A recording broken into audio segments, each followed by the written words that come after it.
What's going on, everyone? So round 2 of the Lakers versus the San Antonio Spurs is happening today.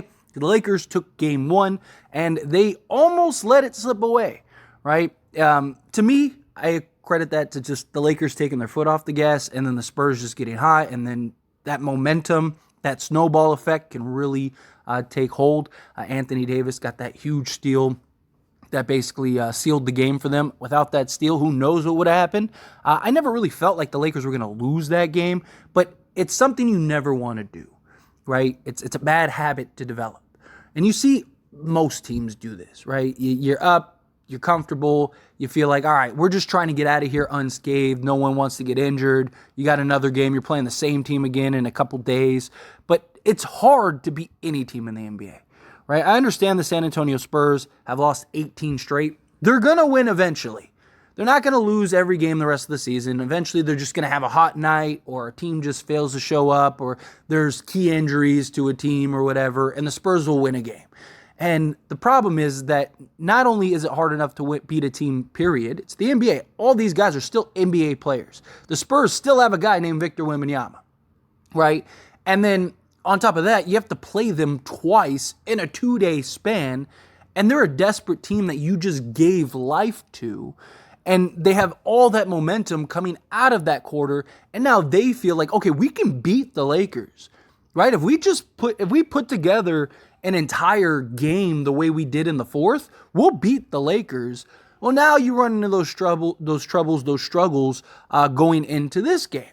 Now, the Lakers controlled that game start to finish. They were up double digits pretty much the entirety of the game, but you have to play 4 quarters, right? And credit the Spurs. They could have laid down. They could have called it a day, just said, hey, we're down 18. We got to play these guys in a couple days. Let's just take the L and prepare for the next game. But no, they said, hey, let's go try to win this game. Let's go try to make this comeback. And the Spurs kept keeping it close. Like, the Lakers were never able to, fully pull away. Right? Like, it's like you had this tight game. Lakers were up double digits, yes, but they'd push it to 15 or push it to 18, and then the Spurs would get it back to 9 or 10. And then they'd push it back to 15 or 18, and then they'd push it back to 9 or 10. And the Lakers were never able to really go for that kill shot to just extend the lead and basically put the game in the rear view. And so the Spurs, they kept having that confidence, and then next thing you know, it's a tight game, and it's like, uh-oh. Are the Lakers really about to blow this? Again, personally, I didn't think that the Lakers were going to blow it. I think even if the game went in overtime or something, I think the Lakers would have won it because I think they would have locked back in and focused more. But again, it's going to be very interesting to see how this game plays out. Now, obviously, LeBron James didn't play in that game. I do believe that none of this would have happened if LeBron was in the game, because I think that with LeBron, that lead would have extended into the 20s, maybe even the 30 range. And then by the fourth quarter, even if they put up 45, they still would have lost by 15. So I don't believe that this game would have been as close without LeBron or with LeBron as it was without LeBron. But still, there's no guarantee that LeBron's going to play this game. Right now, the injury report, pretty much everybody's on the injury list, right? AD, Russell, LeBron. The thing is, though, when it comes to that stuff, especially LeBron and AD, they're always on the report just in case the Lakers ever want to just sit them at the last moment, or during shoot around or something, one of them's feeling a little shaky or something, they can just kind of rest them. So I don't put too much into the injury report because we see it all. Every game LeBron's questionable, every game, right? And 99% of the time he ends up playing. And I do like that they rested LeBron against that first Spurs game, because it is a game that you should be able to win without LeBron. You should be able to beat the Spurs without LeBron and AD. Again, any given night, it's an NBA team. They could get hot. But even then, let's say 9 out of 10 times you play the Spurs, you should be able to beat them at least 7 or 8 times without LeBron and AD. The Spurs are a pretty bad team. They have no real structure. Victor Wembanyama is amazing. He is incredible, but he's a rookie. He's hot and cold at times. You have, several of their other guys that can be shaky at times. They don't have really any real playmaker. They don't have a structured team. They have a bunch of players that are very talented, don't get me wrong, but That's their biggest problem. Is like they don't have like that. This is the guy that's setting guys up. This is the point guard. This is the guy that's your bucket getter. This is the guy that's getting Wimby the ball regularly. All of those things are factors, right? But still, Lakers, we got to go pull out this win. You have to, right? Like the Lakers can't mess around. The seeding is tight. The Lakers are 10-15 through 25 games, which is great. I love seeing that.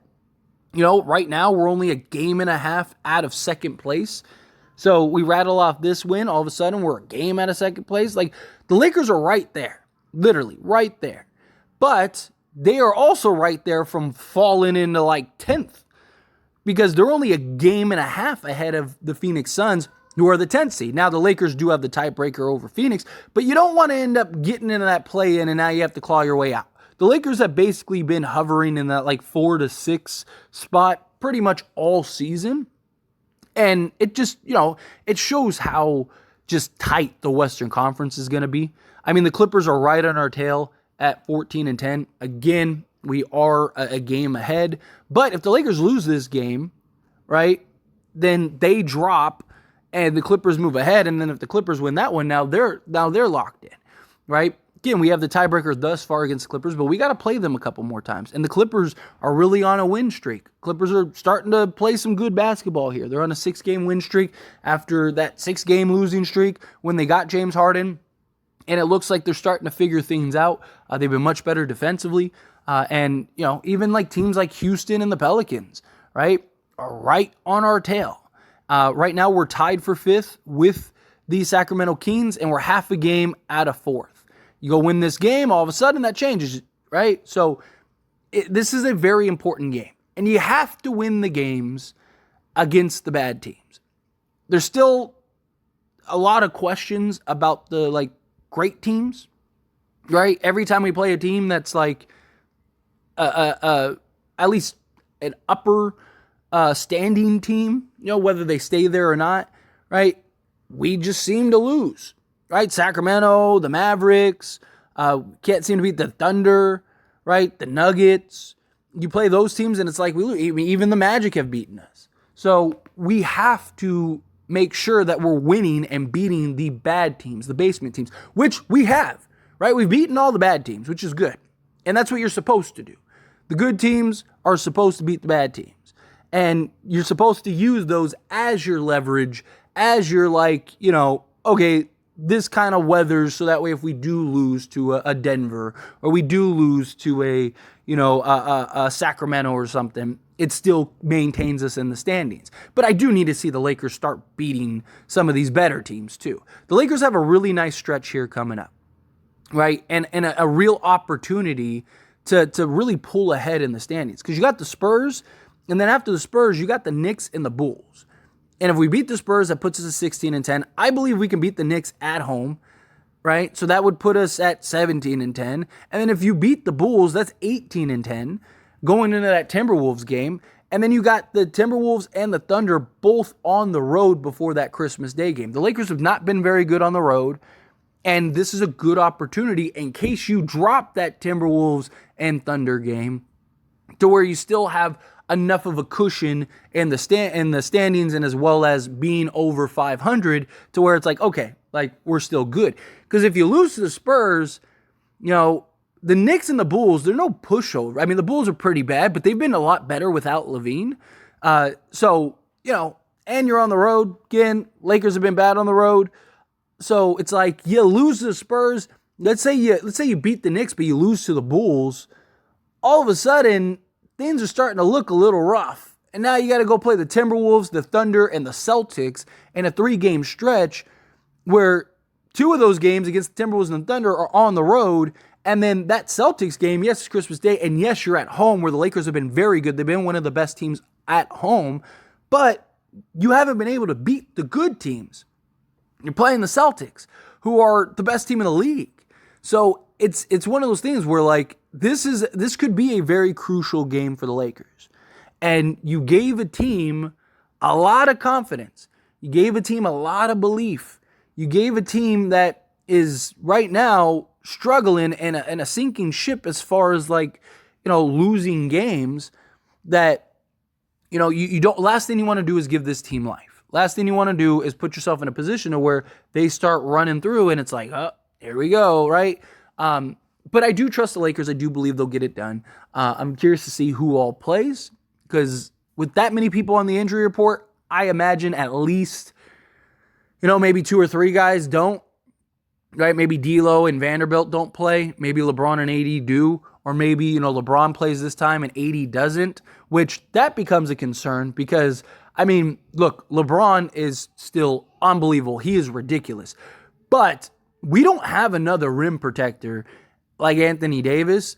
And to me, Anthony Davis is more important in games than LeBron, just simply on the fact that, we saw what happened in that Houston game, right? The team, Houston just walked to the basket regularly. They had no resistance at all at the rim, and that could still be something that happens if Anthony Davis doesn't play.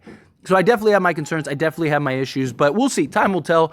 At least at the time of recording this video, there's no news. It's just the injury report that's out. But anyway, as always, this is a discussion, so I pass the question on to you. Let me know your thoughts and opinions down in the comments below. What do you think? Do you think the Lakers get the win? Do you think the Spurs, they have that momentum? They carry that over into this game? However you feel, whatever your thoughts are, I'd love to hear it. So let me know down in the comments below.